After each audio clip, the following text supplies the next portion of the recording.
From the newsroom of Impact Alpha, I'm Brian Walsh, and this is your Impact Briefing for Friday, August 20th.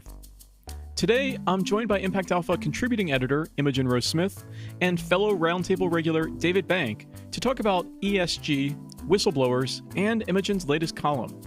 Hi, Imogen. Hi, Brian. And hi, David. Hey, Brian. Hey, Imogen. But first, here's what you need to know from this week in impact investing. The Taliban's rapid takeover of Afghanistan left agents of impact inside and outside the country scrambling for security for their families and their teams. The handful of private equity and impact funds in the country are watching warily. One company, Rumi Spice, which was founded by U.S. Army veterans, continues to work with farmers to harvest saffron and other spices. Carbon prices in Europe, California, and other areas are trending upward. This has some fund managers snapping up carbon credits and allowances to hedge corporate demand. Impact Alpha enlisted one such investor, Edwin Datson, for a carbon markets primer. But what's happened is every year that number is kind of coming down. And then suddenly we're at a point where you hit that inflection where the supply demand flips. And then the price, people start suddenly realizing there will be, not only will be scarcity this year, but that scarcity will get worse and worse and worse. And then that really drives the prices up. The digital bank Aspiration will go public via a merger with a special purpose acquisition company, or SPAC. Aspiration plans to launch new financial products that they hope will help customers offset their carbon footprints and help companies advance their net zero goals. Pacific Community Ventures takes a hard look in the mirror. The CDFI, that's Community Development Financial Institution, found its underwriting practices were rejecting too many loans for diverse-led businesses. In her guest post on Impact Alpha, Pacific Community Ventures' Bulba Gupta called on other CDFIs to root out misperceptions of risk that she claims are, quote, rooted in systemic racism. Restrictions on rent hikes are expiring on hundreds of thousands of units of affordable housing. In response, Impact Community Capital raised $210 million for short-term bridge loans so that owners can seek longer-term financing and government subsidies to preserve these affordable units. And finally, tech investor Chris Sacca raised $800 million for his lower carbon capital fund. Sacca, an early investor in Twitter, Uber, and Instagram, says there has never been a better time to start a company focused on emissions reduction. Impact Alpha subscribers got these and many more stories each morning this week. Now it's time for this week's featured conversation. I'm joined once again by Imogen and David. Imogen, your institutional impact column this week called out the plight of ESG whistleblowers. Who's blowing the whistle, on what, and what's happening to them? All good questions. Based off conversations that I had both before writing this column and after writing this column, I think that it actually struck a nerve with a lot of people in the ESG community, because there are a lot of people in ESG roles at both asset managers and allocators who effectively find themselves being the sort of moral compass of an organization, right? Like, not because that's what ESG is, but because when you start talking about a lot of these issues, they start falling into things like ethics and values. And you have a lot of organizations which want to be seen to be doing the right thing when it comes to ESG, but oftentimes, sometimes because they're just bad organizations, sometimes because they're just not there yet, the rhetoric doesn't catch up with the reality. And so there's this real tension, and it falls on the ESG person to have to navigate that.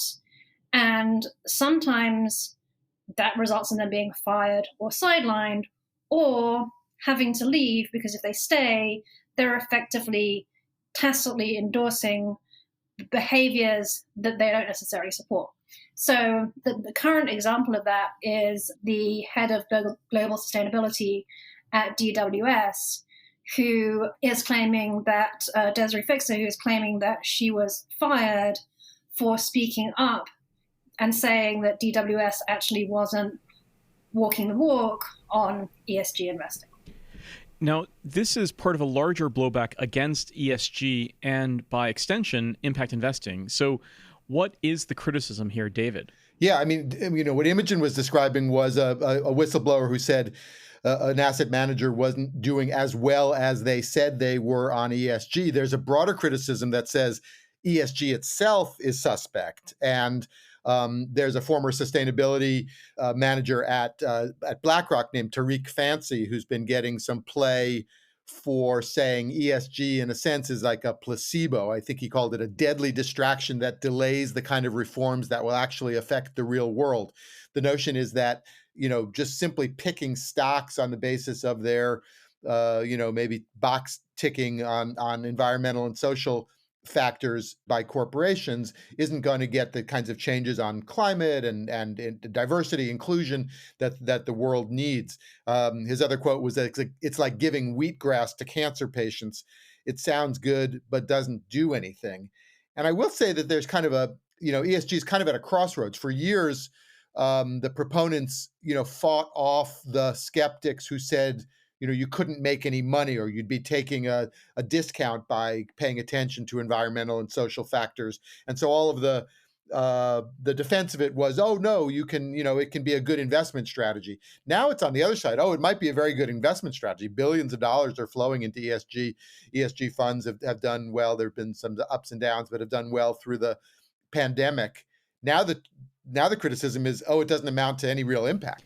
Right. And so there are in between are these insiders, the people who are running sustainability or ESG initiatives within these firms, who are kind of caught between these two forces, where they want to be able to leverage their position to have an impact, but they also don't want to be seen as greenwashing efforts that don't live up to their own personal standards. So Imogen, what do you think needs to be done to address this?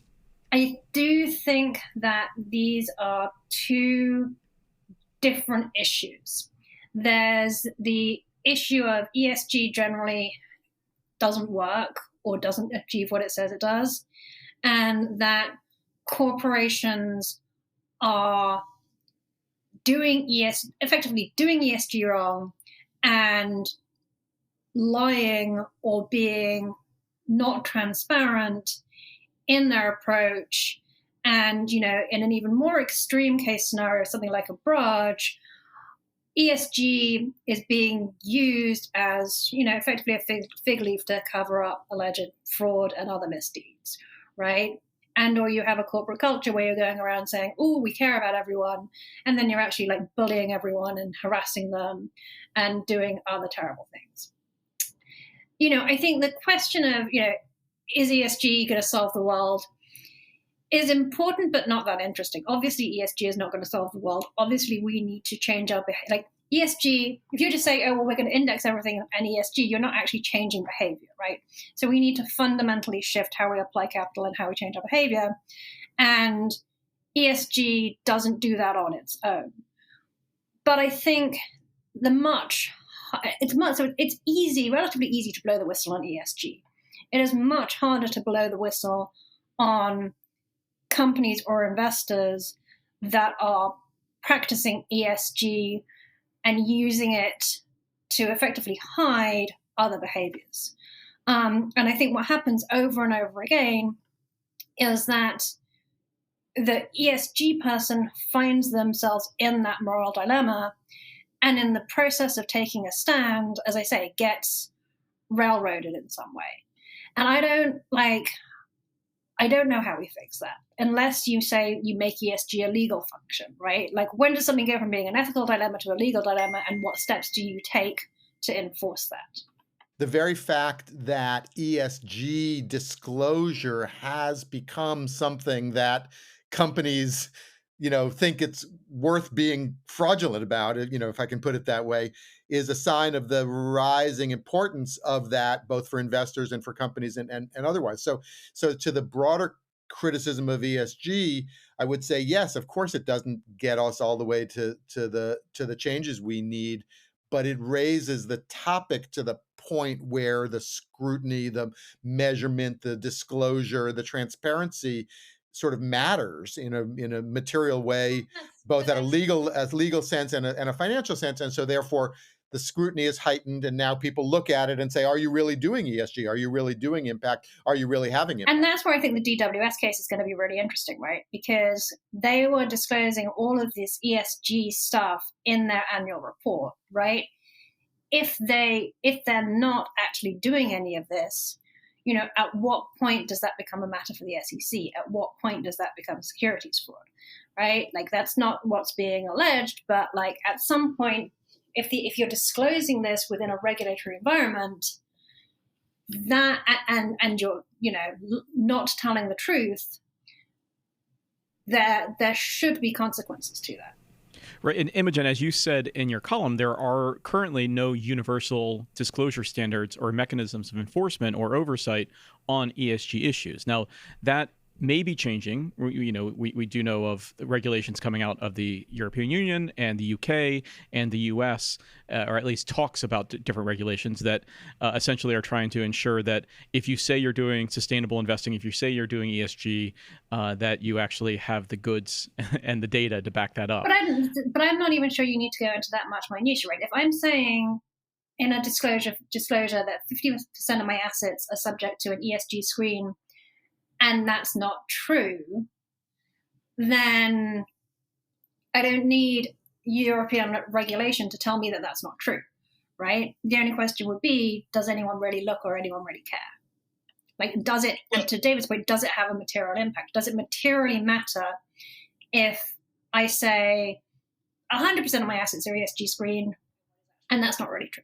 One of the things that's interesting in the distinction between the DWS case, as you say, and the Abraj case, which is this private equity firm that sort of notoriously unwound last year or a couple of years ago, but that was over financial fraud. That was over mingling of funds and misuse of funds. No one called out Abraj, at least at the time, for not living up to their very lofty impact objectives. They called them out for good old-fashioned financial fraud. Looked at the investments. Like, I don't understand why anyone doing due diligence on Braj wasn't like, hey, how is this company doing? This, yogurt company in Turkey or wherever it was. Oh, seems like things aren't going well, right? Like, I don't understand why people were so willing to sort of take Abraj's word for it, except for the fact, again, to this point, like, everyone was so desperate to have a success story. Everyone is so desperate to have like a Harvard business case study on how awesome this is, that again, there's not much support. And again, you ask what we could do, this is part of it. There isn't much support from the impact investing community necessarily for whistleblowers. And there is still sort of like a lot of incredulity, right? And I think that we can do a better job of looking under the hood and asking hard questions of people in the community, right? Where, it's sort of like when your back brain tells you that there's something wrong, there's normally something wrong. Well, yeah, as you said in the column, and I'll say it again here, any whistleblowers who want to come forward and have a forum to air out their issues and with appropriate safeguards for their own safety and whatnot should come to Impact Alpha, and we'll work with them to get those stories out. All right. Well, I think that's a good place to leave it for this week's conversation. Thank you so much, Imogen, for your really important and powerful column. And thank you, David, for your insights as always. Thank you both. Yes, thank you, Imogen, for this column and for all your columns, which have been really standout. So really appreciate your taking on the institutional impact mantle. Thank you. It's been fun. That's going to do it for your Impact Briefing this week. More all day, every day at impactalpha.com. Subscribe to get full access to the site and the Daily Brief newsletter. Podcast listeners get $100 off their first-year subscription. Go to impactalpha.com/subscribe and use the code BRIEFING100. Thank you for listening, and thanks to our producer extraordinaire, Isaac Silk. I'm Brian Walsh, head of sustainability for the capital markets firm TP ICAP. Until next time, take good care.